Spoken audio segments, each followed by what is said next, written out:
Okay, let's look at inequalities. So we have a set here. This is said the set of all x such that x is greater than or equal to -5. So the part we're focusing on here is x greater than or equal to -5. So the little line underneath means equal to. And these directions say graph and write interval notation for the following sets. So first we want to graph this. Now, normally when we graph this, you would have just a normal number line, and oftentimes that number line starts with 0 in the middle. But really, we can show any portion of that number line. So what I would like to do here is actually have -5 be in the middle. And then let's pick out some numbers to the left and to the right of -5. So if we go left, remember these numbers are getting smaller. So a smaller number than -5 is -6, and then this would be -7. And then if we go to the right, we have -4 and -3. So we are wanting to write or shade all the numbers that make this true, all values of x that make this statement true. So x greater than -5. Let's focus on that. I know there's an equal to there. We'll get back to that part. But x greater than -5 is any number greater than that. So -4 would be greater than that. -3 would be greater than that. All the way up to -2 would be greater than that. -1, 0. So basically all these numbers to the right, but even really close to -5. So like -4.5, -4.9, -4.99, -4.9999. So anything really, really close to -5 is also going to be greater than -5 on the right side. So that means that all these numbers here on the right, and when you're shading on the graph, we're going to shade all the numbers that make the statement true. Okay, so everything to the right makes the statement true. Now, the next thing we're going to ask is what happens at -5? So this actually has that little line underneath. That means the equal to part. And on the equal to, that means that -5 is also going to be included in this because -5 equals -5 is a true statement. So the way we're going to notate that on this graph is we're going to put a circle at -5 and we're going to fill it in. All right. I have a little quick guide for inequalities over here on the right-hand side. And so what we're looking at is this first column says, if you're given whatever, then on the graph, you're going to do this certain thing, and then we'll talk about interval notation here in a second. But on the graph, for greater than or equal to, we're looking at this one, that is going to be that shaded in, okay? So we've done that part. Let's talk about interval notation. Interval notation means the same thing as the shaded area. It also means the same thing as the inequality. So this is the inequality version of the statement. This would be the graph that we just did. And the interval notation is going to mean the same thing. The difference is how we express this. So interval notation is expressed from left to right. It is basically where the shaded areas start and where it ends, okay? And so if I'm going from left to right on this graph, let me do it in green here. If I'm going from left to right, the first thing shaded is this -5 right here. So that's what we're going to write first on this interval notation is -5. Then we're going to put a comma, and I want to know, where does it end? Well, this continues on. So if I follow the shaded area, it continues on and on and on and on. And that on and on is to the right and is going in a positive direction, okay? And so that means that it ends, it really doesn't end, right? So it's going to continue on to infinity on the right-hand side. Now, we also use certain notation in this interval notation to designate what happens at certain numbers. So here, I need to know what happens at -5, and I don't know yet with this interval notation what happens on the graph without something showing me that. And that is what this third column over here in this quick guide is for. So it says if we're using greater than or equal to, we're going to fill in on the graph a closed circle, but then at that number, you're going to use a bracket. And it says one side or the other because you're just putting it on the side with the number, okay? And it just depends on the interval notation as to which way you're using it. But here, we want to use it pointing towards the number. And then this is just another kind of hint here or guide for you when you're dealing with infinities. So if we have infinities, you are going to shade towards that arrow. So if it's positive infinity, you shade to the right. If it's negative, you shade to the left. And then you're always using parentheses for infinities on the side with the infinity. So basically, we're using a parentheses because that means that that number is not included in the interval notation or in the shaded area. And what do I mean by not included? It means that, like, obviously infinity doesn't have a certain number that it stops at. Whereas on the left side here, -5, we're saying, hey, it starts at -5. We're not shading to the left of that, but we are shading or including -5 in that. That is the bracket. We don't have a certain number to include with the infinity. Okay, so that's why we get parentheses there. All right, and so you can see how this lines up. And this goes in order. If you'll look carefully, it's -5 first, then the infinity, and that is the order from left to right that you write your interval notation. So all of this should match. Let's look at our next example. Our next example is the set of all x such that x is less than 2. So we're going to put 2 here in the middle.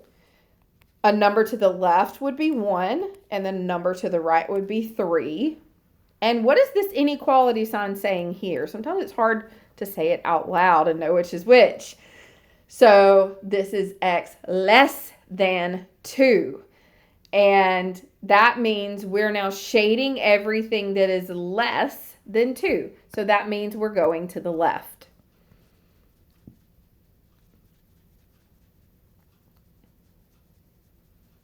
Okay. Now what happens at 2? We've got to figure that out. So the reason that, or the thing you're looking for to figure this out is, does it have a line underneath that inequality? Is there an equal to there?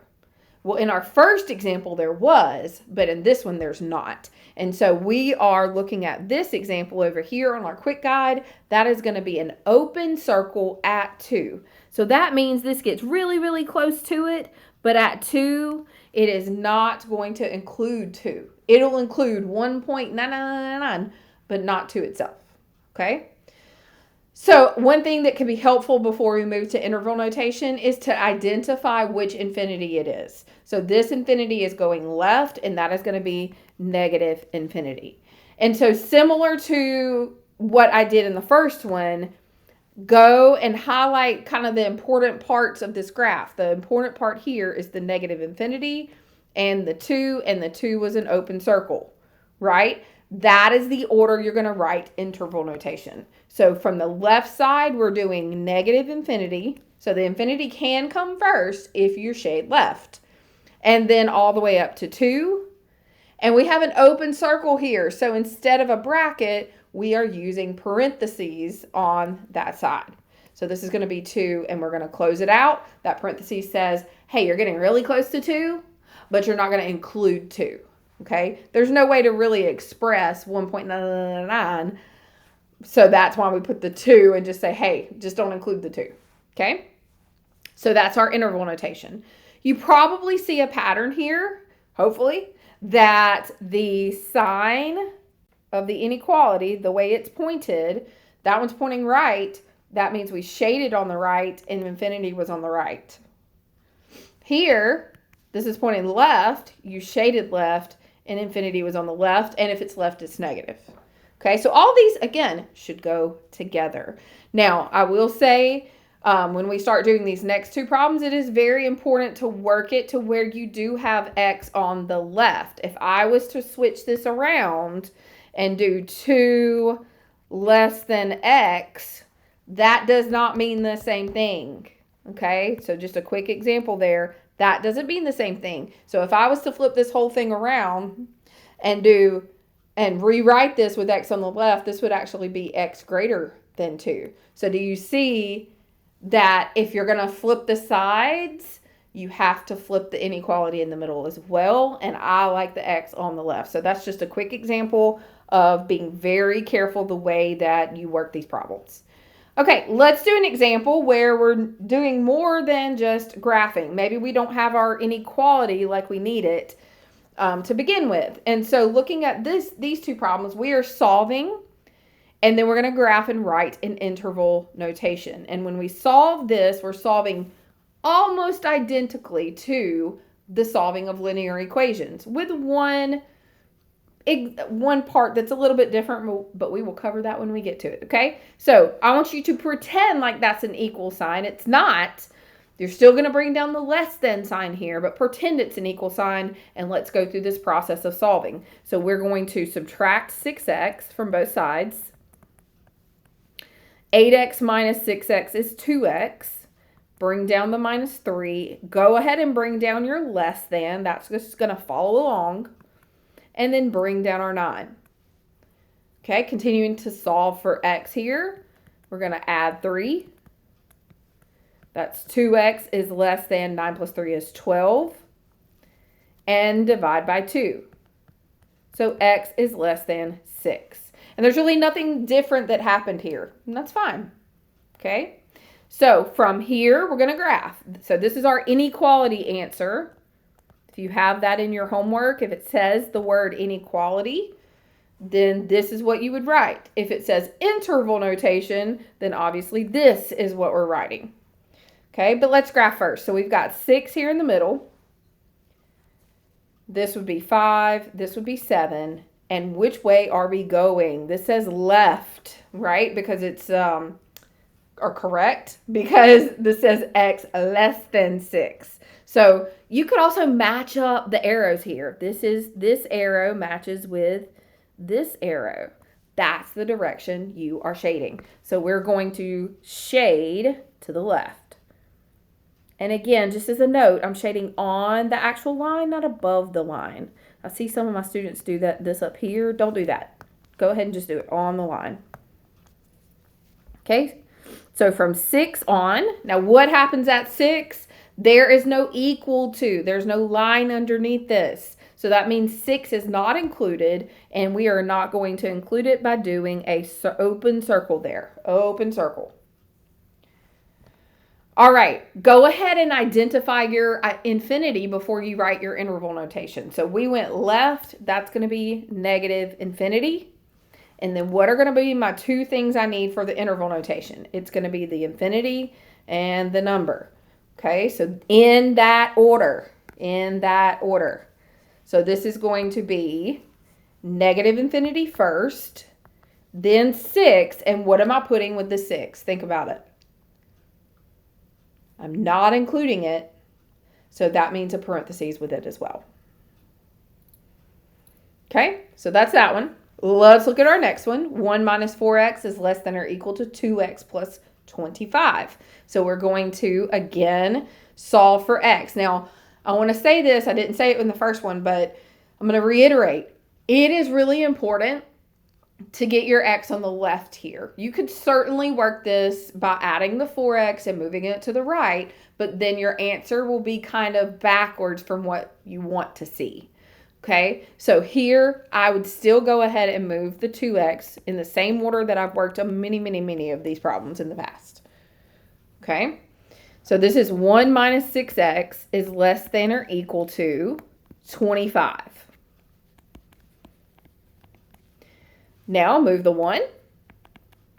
That's going to be negative 6x is less than or equal to 24.